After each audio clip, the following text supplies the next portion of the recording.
Depuis le début de la semaine, le Béarn suffoque. Des températures bien au-dessus des normales saisonnières qui n'épargnent pas les sommets pyrénéens.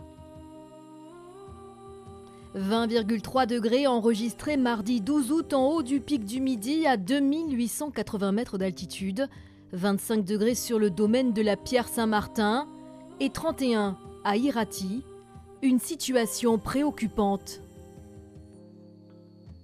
31 degrés à 1500 mètres, c'est quand même très très élevé. Si on avait des records à ces altitudes-là, on serait à 32-33 degrés, quoi. Donc c'est des températures qui restent très très élevées. Donc ça correspond un peu à à août 2003, quoi. C'est la référence en termes de canicule sur le département. On a été dans une vague de chaleur qui avait duré entre 10 et 15 jours sur le département. Là, on va s'approcher de août 2003. Même peut-être on va le dépasser, quoi. Les conséquences du réchauffement climatique dans les Pyrénées sont nombreuses. La plus visible est sans doute la fonte des glaciers. Pierre René est accompagnateur de moyenne montagne et glaciologue.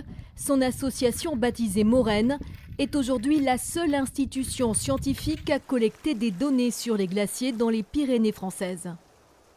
Aujourd'hui, en fait, les glaciers nous montrent déjà une grande zone de glace vive qui est plus sombre et qui fond plus vite.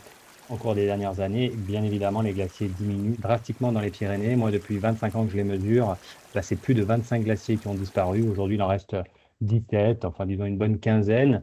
Une disparition inexorable qui devrait survenir dans les prochaines années. Il y a les glaciologues espagnols qui ont fait une étude qui a été publiée récemment sur 3 des plus grands glaciers des Pyrénées et ils montrent qu'ils pourraient quasiment disparaître en totalité d'ici 2034, ce qui fait à peine 9 ans. Selon Météo France, si les températures en plaine sont susceptibles de baisser, en montagne, la chaleur pourrait encore persister ces prochains jours. Cette vague de canicule devrait durer jusqu'à mardi.